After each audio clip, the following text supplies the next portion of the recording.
मिथुन मतलब बना जगह जगह उनकर माई मतलब बड़ी किरण मतलब लोग तमई के समझा उमझा के चल गए ना लोग। फिर सुबेरे बल जात रही शौचालय में तो जा घेर के मार पता के बन तो एक लड़के के संग कहनी अब तो सब चारों लड़किन के संग हुए कर माला डर लगता माला हमारे 5 बच्चे की जिंदगी बर्बाद हो जाए। एगो तो भग मनो एगो 4 जन के बर्बाद हो नहीं। हमारे लड़की के इंसाफ चाहिए से, इस पुलिस प्रशासन से, इस सरकार से आखिर एक माँ क्या उम्मीद करें। तरस आती है मुझे ये उत्तर प्रदेश की कानून व्यवस्था और ये कुशीनगर पुलिस की कानून व्यवस्था के बारे में बात करते हैं कि एक रेप पीड़िता की माँ पिछले कई दिनों से न्याय के लिए दर दर भटक रही है और उसको न्याय नहीं। पुलिस क्या चाहती है? पुलिस ये चाहती है कि मिथुन फिर जाए इनके अन्य बच्चियों के साथ रेप करे, बलात्कार करे और उसके बाद से पुलिस गिरफ्तार करेगी।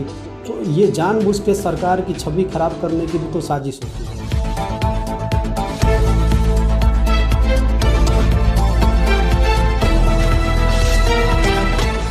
जय हिंद, मैं हूं शशिकांत मिश्रा और आप देख रहे हैं द चेतक न्यूज़।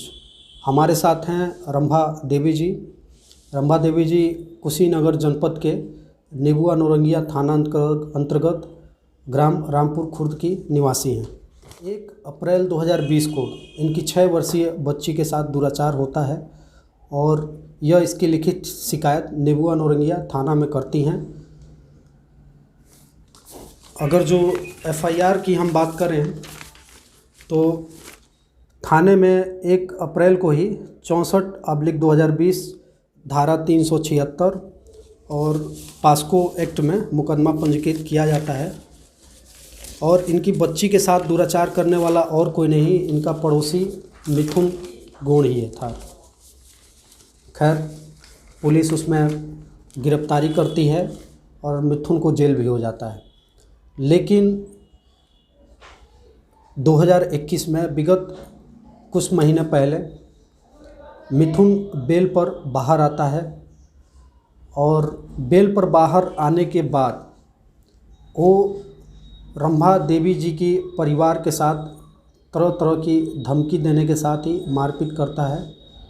इससे तंग आकर रंभा देवी जी थाने में तहरीर भी दी हुई हैं, लेकिन अब तक कुशीनगर पुलिस द्वारा नेबुआ नौरंगिया थाना के द्वारा इसमें कोई कार्रवाई नहीं की गई है। तो हम रंभा जी से बात करेंगे और ये समझने का प्रयास करेंगे कि न्याय के लिए एक, चूँकि 6 वर्षीय रेप पीड़ित बच्ची की माँ है और इनका जो दर्द है वो शायद कोई और नहीं समझ सकता है। जो ये महसूस कर रही हैं पल पल, जो एक न्याय के दरवाजे पे दर दर भटक रही हैं कि हाँ कब इनकी बच्ची को न्याय मिले, कब इनको न्याय मिले। लेकिन जो हमारा समाज है, हमारी कानून व्यवस्था है, मुझे नहीं लगता कि अब तक वो इससे संतुष्ट हैं। तो रंभा जी, आपके बच्ची के साथ 2020 में 6 वर्षीय बच्ची के साथ दुराचार की घटना हुई थी और हमने आपका न्यूज़ भी कवर किया था उस दौरान। और जो आरोपी था आपके पड़ोसी मिथुन ही था, वो जेल में भी था। इस दौरान ये बेल पे बाहर आ गया, जैसा हमारी बातचीत में आपने बताया था। इसके बाद क्या दिक्कतें आ रही हैं आपको? ये दिक्कतें आता माला जगह जगह घेर के मिथुन सामने देखो। मिथुन आ किरण उनकर माता रही। किरण कौन है ये? किरण एजा के छूटल पतो ही है। अच्छा। सब मनु किरण के चलते ही होता। किरण जगह जगह घेरवा के मार खिवा तड़ी। मिथुन मतलब बना जगह जगह उनकर माई मतलब बड़ी किरण मतलब बनल।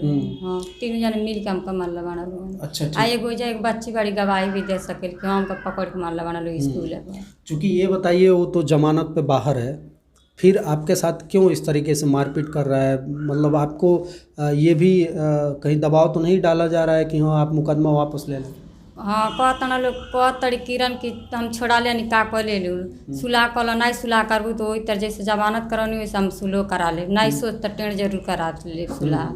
किरण हमके धमकी दे के। अच्छा, जब आपके साथ मारपीट हुआ था तो आपने 112 पे भी शायद पुलिस को सूचना दी थी, उसके बाद पुलिस ने क्या कार्रवाई की? कौनो कार्रवाई नहीं। पुलिस आने लोग तमई के समझा उमझा के चल गए ना लोग। फिर सुबेरे बल जात रही शौचालय में तो जा घेर के मार दाना लोग हमको। मतलब दो समय आपके साथ मारपीट हुआ। हाँ एक शाम के समय में हुआ। शाम के समय में मारपीट हुआ तो पुलिस आई थी तो क्या बोली थी? तो पुलिस है ना लोग तो हम ही के उल्टले बोल के गए ना लोग कहते लोग तू नहीं बर्दाश्त कर सके तनी साहब मान ला हमारा ऑपरेशन वाला खुद हम नहीं मार पाते नहीं हुआ जो दोनों बेर हमका मार लल बना देख ली है यहाँ घाव लागल बा। हाँ, मतलब पुलिस आपसे ये बोली कि आप क्यों नहीं उन लोगों को मारी पीटी, आप लोग भी मार पीट दीजिए, ठीक है, और ये बोल के वो निकल गए। और अगले दिन सुबह क्या हुआ? जात रही शौचालय में तक घेर के फिर मार देना लोग। किरण रही, मिथुन रहने आ तेजा देवी रही। अच्छा रंबा जी ये बताइए आपके परिवार में कौन कौन है? हमारे परिवार में एनी टाइम हमारे मानो 5 गो बच्ची बाना लोग बस हम बानी। बस 5 बच्चियां हैं और हाँ। ये हैं। तो चूँकि जब वो जमानत पे बाहर है और बार बार आपको मारपीट कर रहा है तो डर नहीं लगता है आपको? डर लगता है। मान ला किरण धमकी देते अभी मरले बनी उनका जान मरवा दे। बहुत गाँव में हल्ला को गोल बड़ी कई जन सी बात कोई के गोल बड़ी तो मान ला निकल नहीं तो मान ला केहू एक तो साथ भाई बटदार केहू साथ दे वाला बाना है। अब मान ला जगह जगह माने चोरी छुपा निकल जाते हैं। 22 नवंबर 2021 को नेबुआ नौरंगिया थाना अध्यक्ष को एक लिखित तहरीर भी दी गई है रंभा देवी के द्वारा, लेकिन आज 30 तारीख हो गया और अभी तक इनके और इनकी बच्चियों की सुरक्षा का कोई प्रबंध नहीं किया गया है और ना ही पुलिस द्वारा अभी तक कोई कार्रवाई की गई है। क्यों? पता नहीं मन अभी नहीं कहता मिथुन कहता कि बहन तोर एक लड़के के संग कहनी अब तो सब चारों लड़किन के संग हुआ कर। हाँ मान ला डर लगता मान ला हमारे 5 बच्चे इनके ज़िंदगी बर्बाद हो जाए। एगो तो भग गई मानो एगो 4 जन के बर्बाद हो जाए। हमका कुछ नहीं हमारे लड़की के इंसाफ चाहिए। हाँ। अच्छा ये बताइए इस दौरान बच्चियों की पढ़ाई लिखाई का क्या हो रहा है? ठीक है मान लो डर के भेजा तनी आज 3-4 दिन पर आज भेजनी है लड़की के। हाँ मतलब पढ़ने के लिए भी आप नहीं भेज पा रही हैं डर के कारण कि रास्ते में कुछ हो न जाए उनके साथ? मान लो धमकी देता ना कुछ कराऊ दे सकन। मान लो एक जन के भइल बटे तो मान लो उनसे डराता नहीं तो आज 3-4 दिन पर आज बड़को के भेजनी है। अच्छा आपके पति जी क्या करते हैं? गुजरात में गाड़ी चलानी। अच्छा इनके पति जी गुजरात में गाड़ी चलाते हैं। रंबा जी की 5 बच्चियां हैं और एक 6 वर्षीय बच्ची के साथ 2020 में दुराचार की घटना हुई है जिसके तहत पास्को एक्ट के तहत मुकदमा भी पंजीकृत किया गया था नेबुआ नौरंगिया थाना के द्वारा और उसमें गिरफ्तारी भी की गई थी। मिथुन जमानत पे बाहर है। सवाल यहाँ यह है कि जमानत पे बाहर आने के बाद क्या यह खुली छूट मिल जाती है कि वह बच्ची के परिवार के साथ मारपीट करे, डराए, धमकाए, मुकदमा वापस लेने की धमकियाँ मिले और सुलह समझौता करने का एक अनैतिक रूप से दबाव डाला जाए। अब इसमें पुलिस की भूमिका क्या रह जाती है? पुलिस की भूमिका ये होनी चाहिए कि शिकायत रंबा देवी के द्वारा करने के बाद तत्काल उसमें कार्रवाई करते हुए मुकदमा पंजीकृत कर दोबारा मिथुन को गिरफ्तार कर जेल भेजना चाहिए। लेकिन इसमें पुलिस क्या कर रही है? पुलिस मूक दर्शक होकर बैठी हुई है। तो क्या पुलिस फिर कोई बड़ी वारदात होने का इंतज़ार कर रही है? आखिर क्या ऐसे योगी आदित्यनाथ जी मुख्यमंत्री उत्तर प्रदेश यूं तो लाख दावे करते हैं कि बेटियां सुरक्षित हैं हमारे उत्तर प्रदेश में, लेकिन एक माँ को इस डर से अपने बच्चियों को स्कूल न भेजना पड़े कि कहीं रास्ते में अनहोनी न हो जाए। चूँकि एक घटना रंबा देवी के बच्ची के साथ हो चुका है, अन्य जो 4 बच्चियां हैं उनकी सुरक्षा को लेकर चिंता है और ये डर इनके मन में रहता है कि कहीं ना कहीं कल को उन बच्चियों के साथ मिथुन के द्वारा या उसके जो परिजन हैं उनके द्वारा कुछ घटना की पुनरावृत्ति न कर दी जाए। लेकिन डर है कहाँ?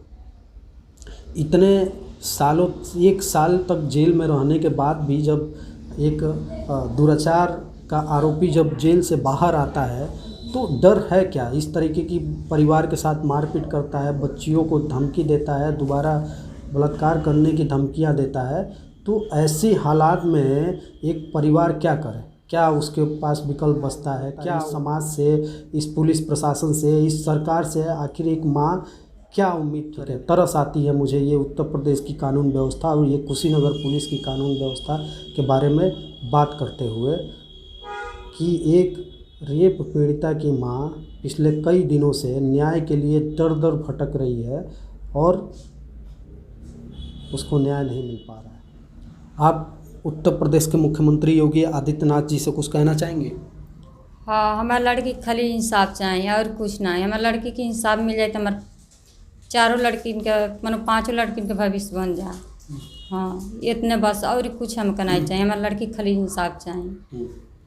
तो इनका कहना ये है कि इनकी लड़की का केवल इंसाफ चाहिए, और ये इंसाफ कौन दिलाएगा? इंसाफ दिलाएंगे पुलिस प्रशासन।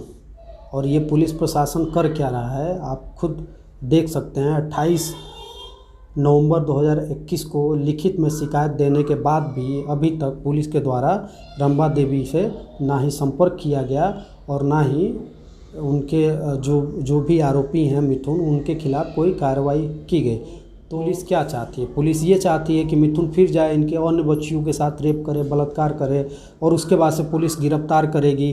तो ये जानबूझ के सरकार की छवि खराब करने की भी तो साजिश होती है। आखिर जो पुलिस में जो थाना अध्यक्ष होते हैं, एसओ होते हैं, सीओ होते हैं, जिलाधिकारी होते हैं ज़िले के, चूँकि पुलिस अधीक्षक होते हैं, इन लोगों की क्या नैतिक जिम्मेदारी होती है?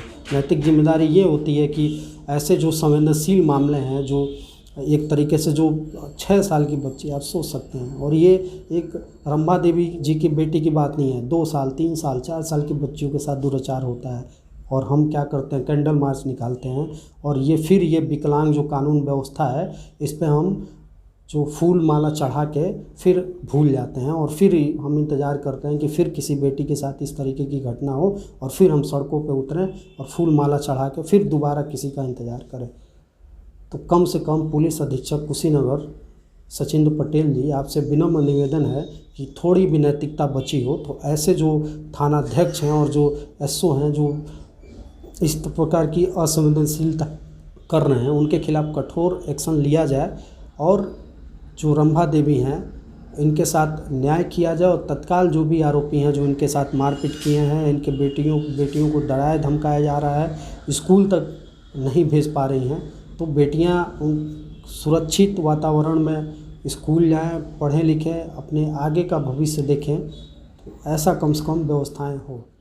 मैं शेयर करने के लिए क्या बोलूँ आपको?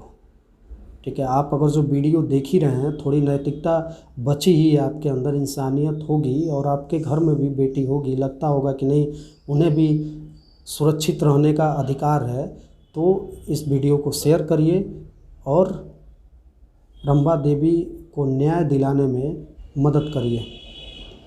अगर जो आप यह वीडियो फेसबुक पर देख रहे हैं तो पेज को लाइक करिए, अगर जो यूट्यूब पर देख रहे हैं तो हमारे चैनल को सब्सक्राइब करिए। देश दुनिया की तमाम खबरों के लिए बने रहिए हमारे साथ। जय हिंद, जय भारत।